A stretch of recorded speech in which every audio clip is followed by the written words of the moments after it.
दोस्तों नमस्कार, आप देख रहे हैं सत्य हुंकार में आपके साथ सत्यपाल। बिहार का चुनाव चरम पर है और दिवाली के बाद बिहार का माने जाने वाला छठ महापर्व का भी समय आ गया है। और इन दोनों विषयों पर चर्चा करने के लिए मेरे साथ एक खास शख्सियत मौजूद हैं जो अधिवक्ता हैं और साथ साथ समाज सेवी भी हैं, और अब लगता है कि वो राजनीति में भी सक्रियता बढ़ाने लगे हैं। मैं बात कर रहा हूं लव कुश जी के बारे में, जो सुप्रीम कोर्ट के अधिवक्ता भी हैं। आइए सबसे पहले बात करेंगे सीधा लव कुश जी से, उनका स्वागत करते हैं। लव कुश जी, आपका बहुत बहुत स्वागत सबसे पहले सत्य हूँ। बहुत बहुत धन्यवाद आपको और आपके दर्शकों को नमस्कार। पूरे भारत में सबसे बड़ा महापर्व बन चुका छठ महापर्व बिहार से शुरू होता है और आज पूरे भारत में अपनी जो विशालता का परिचय दे रहा है। या मैं कहूं कि अब तो शायद बिहार का इसे कहें तो शायद अतिशयोक्ति होगी, अब तो ये पूरे भारत का ही महापर्व हो गया है। छठ महापर्व पर आपकी तरफ से सबसे पहले छठ मनाने वालों को, छठ मानने वालों को और सभी भारतवासियों को किस तरह की शुभकामना देंगे सर? देखिए, मेरी तरफ से सभी को छठ महापर्व की बहुत बहुत बधाई और शुभकामना। देखिए, छठ पर्व इसलिए बहुत ही प्रसिद्ध और पूरे देश में आज के डेट में यह एक बहुत बड़ा पर्व के रूप में उभर रहा है। लेकिन हम बिहारियों के लिए और कुछ पार्ट जो यूपी के हैं उनके लिए बहुत पहले से बहुत बड़ा महापर्व रहा है। इसका रीज़न है कि छठ पूजा में हम लोग उगते हुए सूरज के तो सब कोई नमन करते हैं, सारे कोई उनको पूजते हैं, लेकिन हम लोग डूबते हुए सूरज को भी पूजते हैं। और इसीलिए डूबते हुए सूरज और उगते हुए सूरज को पूजा जो होती है पूरी शुद्धता के साथ, इसलिए छठ बहुत ही प्रसिद्ध है। और जो कोई भी मन से छठ में छठी मैया से कुछ भी मांगता है उसको छठी मैया जरूर देते हैं। तो आप लोग भी इस छठ महापर्व में जो मांगेंगे वह मिलेगा और निश्चित तौर पे मिलेगा। दिल्ली एनसीआर की जो तादाद है ये मजबूर करती है सत्ता सरकारों को छठ के प्रति अपना रुझान रखें, क्योंकि सरकारें भले ही बदली हों लेकिन छठ के प्रति रुझान कम होता नहीं। हर बार ऐसा लगता है कि ये सरकार आएगी तो ये ज़्यादा घाट बनवाएगी, दूसरी आएगी तो ज़्यादा अच्छी व्यवस्था करेगी। तो क्या इसे ये माना जाए कि एनसीआर में बढ़ रही पूर्वांचलियों की संख्या ही छठ पर्व को मनाने के लिए मजबूर करती है सत्ता और सरकारों को?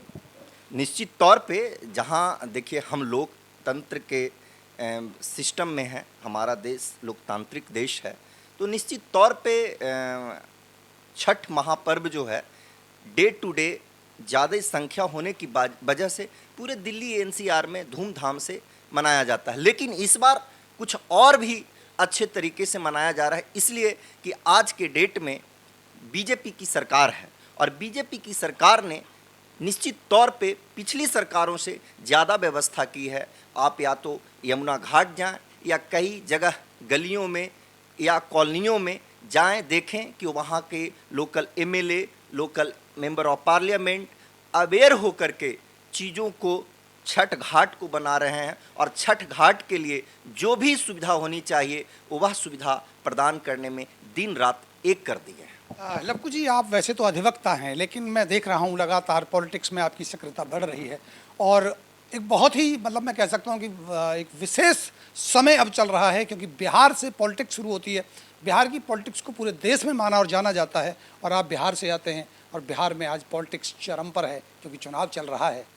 क्या कहेंगे, सरकार वापस करेगी या बदल जाएगी? देखिए सतपाल जी, आप एक अच्छे पत्रकार हैं, वरिष्ठ पत्रकार हैं। क्या आपको लगता है कि कोई शक भी है क्या? हम 100% एनडीए की सरकार बिहार में बनाने जा रहे हैं।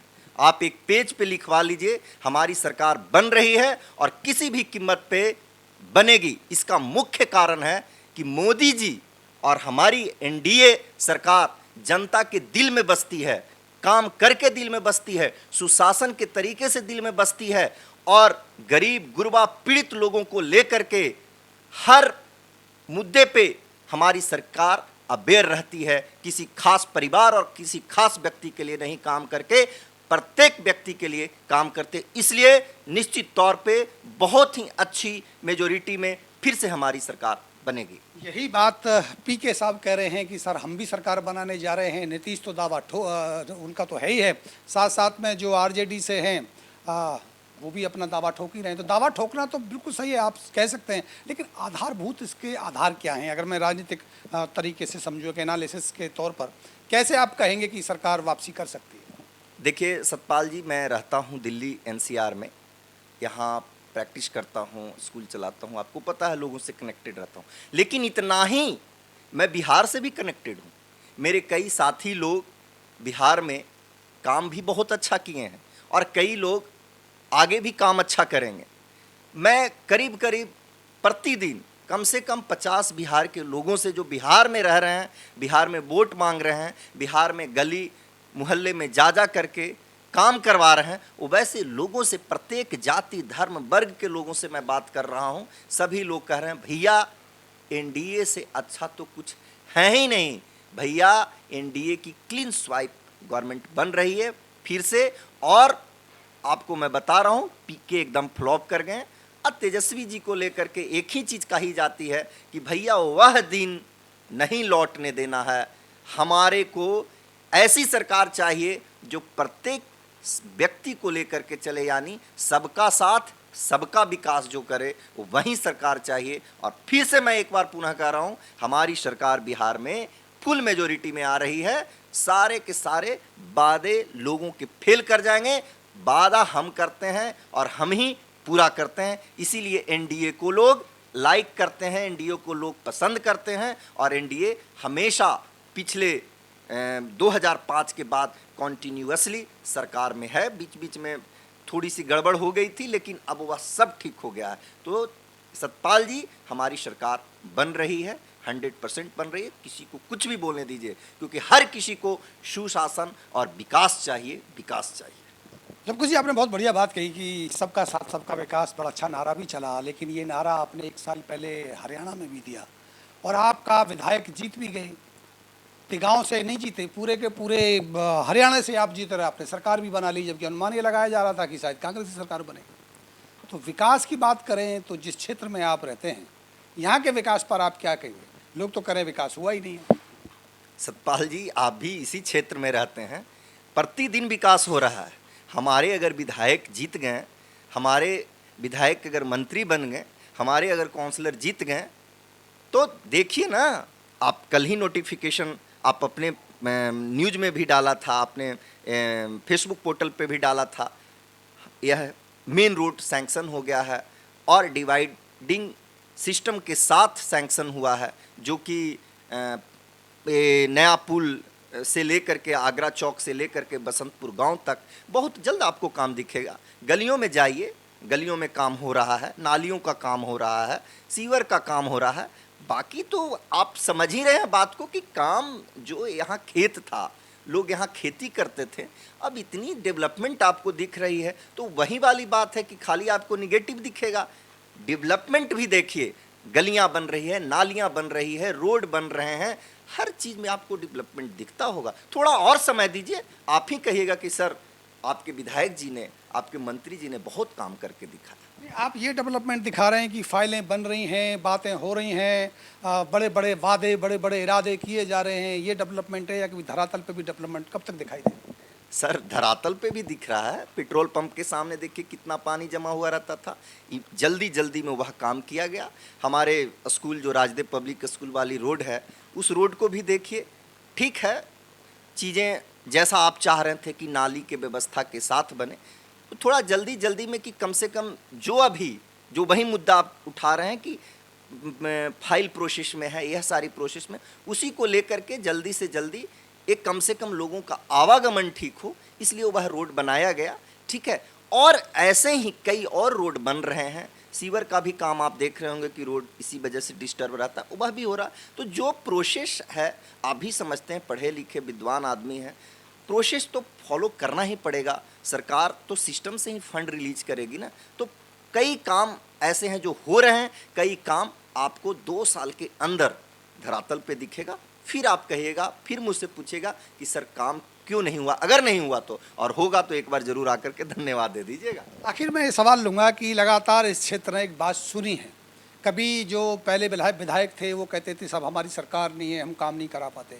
फिर उसके बाद आपके विधायक भी बने आप ही की पार्टी के। उसके बाद कहा जी हमारे वो पार्षद हैं वो कोऑपरेट नहीं कर रहे हैं। कभी कहा कि हमारी कुछ ट्यूनिंग ठीक नहीं हो रही है।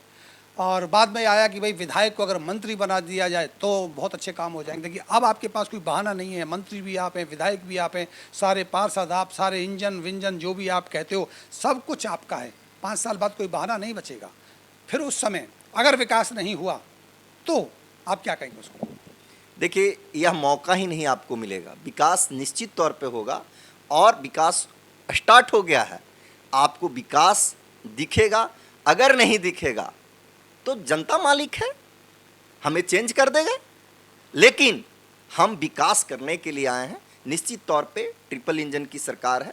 अभी 6 महीना हुआ है, 6 महीना में बहुत सारे काम स्टार्ट हो गए हैं। जिस सेक्टर में हम बैठे हुए हैं, सेक्टर 37 में, अभी कुछ ही दिन पहले विधायक साहब आए थे, उन्होंने 11 लाख रुपए एक पार्क को डेवलपमेंट के लिए दिया। कई टोल टैक्स फ्री करने की बात हुई। एक आश्रम से रोड आ रहा है जिसमें रेड लाइट फ्री करवा रहे हैं। तो बहुत सारे काम हैं। नए वाले पुल के पास भी उन्होंने कहा है कि हम गडकरी साहब के पास जाएंगे, एक यहाँ पे एंट्री देंगे। हमारी भी कई बार बात होते रहती है, ठीक है, हम लोगों के बीच ढिंढोरा नहीं पीटते हैं, लेकिन मैं हमेशा मंत्री जी को अवेयर करता हूँ कि जो बेसिक चीज़ें हैं वह बेसिक चीज़ें को पूरा किया जाए। डबल रोड के लिए मेरे साथ कई साथी गए थे, कॉलोनी के पूछे, उनके सामने मैं बोला था कि ये डबल रोड कम से कम डबल कर दीजिए, अच्छा से बना दीजिए। बहुत दिक्कत होती है लोगों को। गलियों में बाकी काम चल रहा है, 6 महीना भी हुआ और आगे बहुत अच्छा काम होगा। देखिएगा, जो हमारी सरकार है, बीजेपी की जो सरकार है, जो कहती है वह करती है, वह दिखेगा आपको। लवकुश जी, अब मुझे भरोसा होने लगा है कि आने वाले समय में शायद उभरता हुआ चेहरा लवकुश के तौर पर देखा जा सकता है। क्या आप राजनीति में एंट्री करेंगे? देखिए, राजनीति में एंट्री तो आपको भी करना चाहिए। राजनीति में हर एक व्यक्ति को एंट्री करनी चाहिए। अगर आप कॉन्शस नहीं रहेंगे, आप अवेयर नहीं रहेंगे, तो जो सत्ता में बैठे हुए लोग हैं या विपक्ष में बैठे हुए लोग हैं, अगर गलत लोग वहाँ चले जाएंगे तो फिर गलत प्रक्रिया ही होगी ना। क्योंकि राजनीति ही हमारे समाज का रीढ़ का हड्डी है।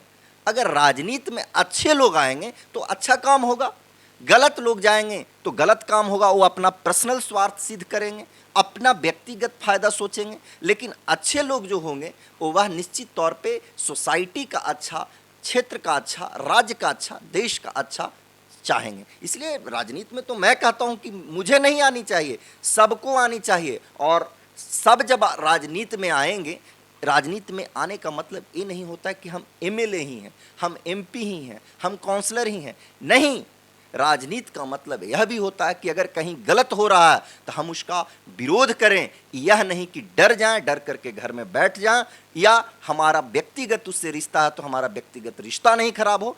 अगर आप ऐसा कर रहे हैं तो आप अपने आप को कमज़ोर कर रहे हैं। आप सोच रहे होंगे कि कोई और आएगा और यह काम को करेगा, तो यह निश्चित तौर पे कोई नहीं आएगा, आप ही को आना पड़ेगा। और अगर आप अवेयर रहेंगे तो देख लीजिए, कल के डेट में एक चाय बेचने वाला व्यक्ति आज हमारे देश के प्रधानमंत्री बने हुए हैं।